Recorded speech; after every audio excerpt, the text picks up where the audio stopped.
Hello my lovelies, I wanted to take a few moments of your time to show you some alternate methods of using that closure on the Wayfarer. So the pattern as it's drafted, it has one of these quick release buckles.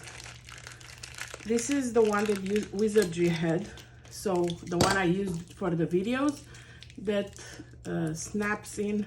Well, this one still has the seal on, so but this is the one we use.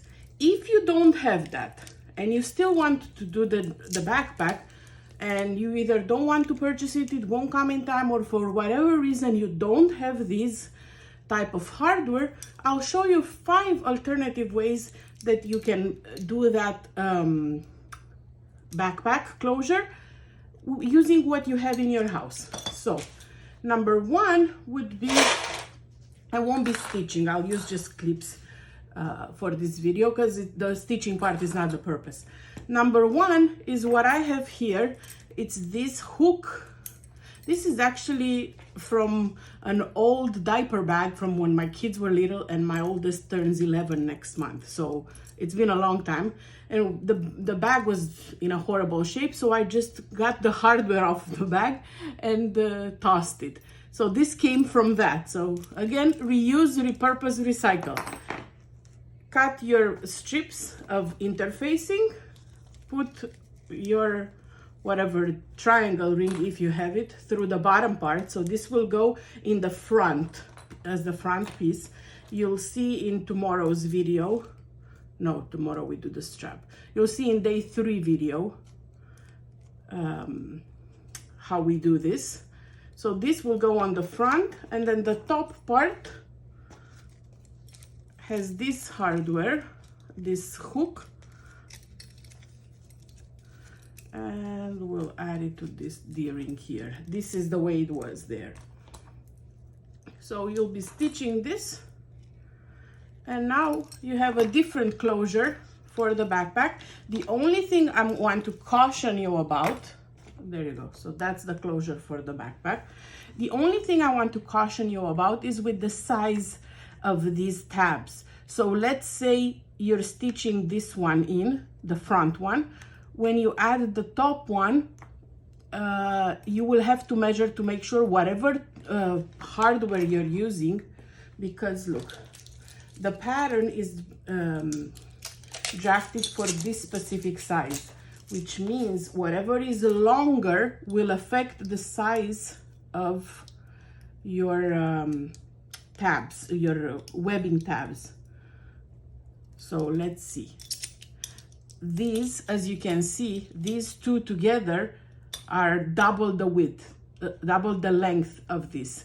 So whatever adjustment you will need to make, in this case, you need to remove 2 inches, which means you will have to remove 1 inch from here and 1 inch from here. But again, that also depends on what hardware you have. You might have little ones. This is a big one, as you can see. So make sure that you adjust your tabs according to whatever hardware you're using. That is valid for everything. Let's move on to option 2. Let's say you don't have any bags you want to take your stuff off of. Let's move on to bag number 2, and for that one, we'll use a rectangle ring on the bottom. Same thing.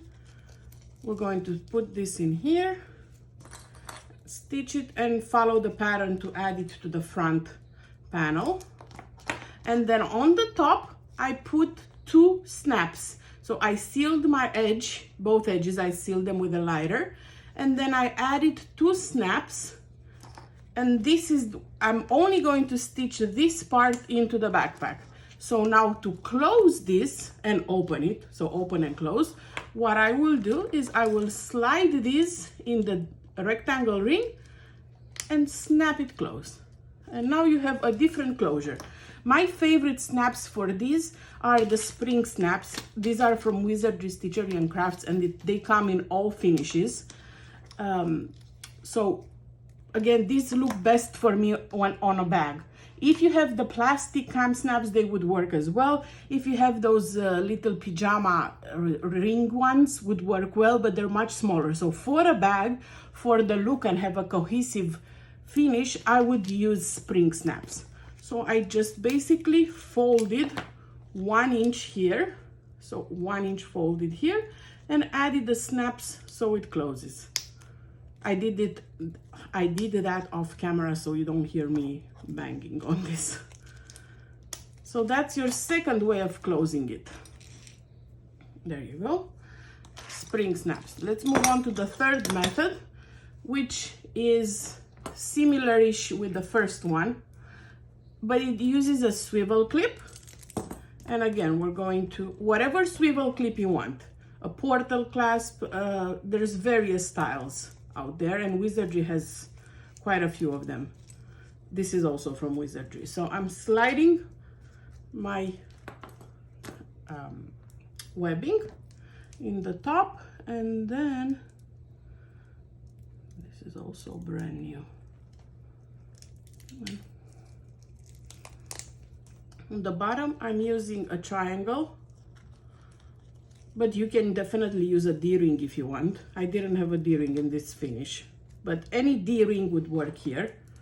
Even O-ring would work. And again, stitch it down, and to close and open, simply use the swivel clasp. And these will probably not need any adjustment because they see, if you look at them, they're like the same size as the pattern. Okay, moving on, option 4, similar again to this, would be to use a pretty connector. And again, you're going to have to adjust the size.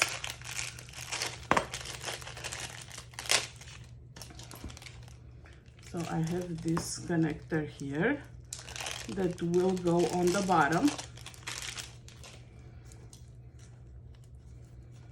So this is one of those custom connectors, and it adds a nice pop of color to this. And for the top, you have a swivel clip, and this is the one specifically designed for this connector, because see, it's much wider than the normal one. And this goes in here.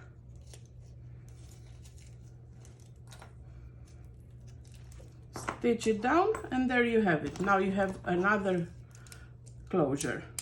And see, it looks much different than this one, but the idea is the same. And again, it's comparable, maybe a smidge bigger than this option. And last but not least, this option does not use any snaps or connectors. It uses magnets. So for this option, you want to take your magnets, and you'll want to, of course, seal in the edges.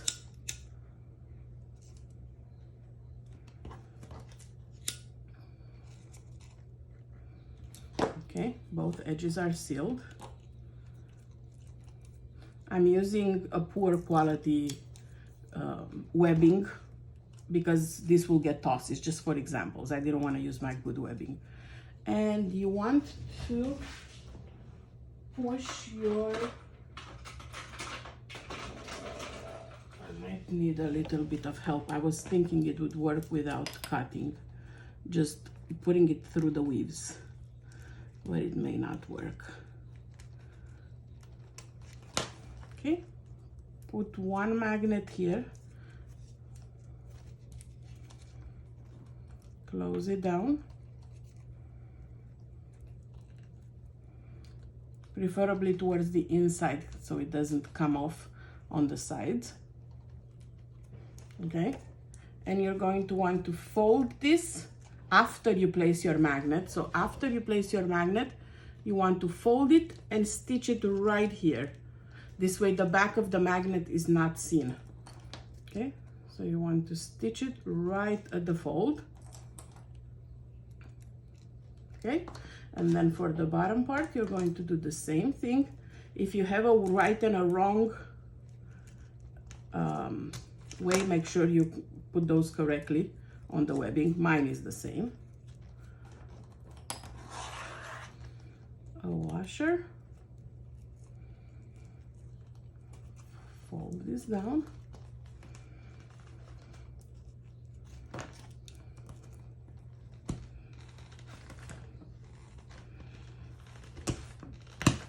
Okay, and you're going to want to again stitch this, fold it, and stitch this right here. You might need to stitch with a zipper foot on so you don't hit your metallic part. And now you're going to stitch this like so. So the female part at the top, you're going to stitch it in the back part, and in the front panel, you're going to stitch the bottom with the magnet up. And then you're going to close it just like this. And now you have a closure that's not even seen, it's continuous. So if you have like a pretty webbing that you want to show off, this is a great method. So here you go, 5 different methods to do your closure on your Wayfarer, and not only backpack, if you do not have the separating clasp. It's working. It's difficult to work it because I still have my cover here. I hope this helped. I hope you got some cool ideas, and I can't wait to see your beautiful backpacks.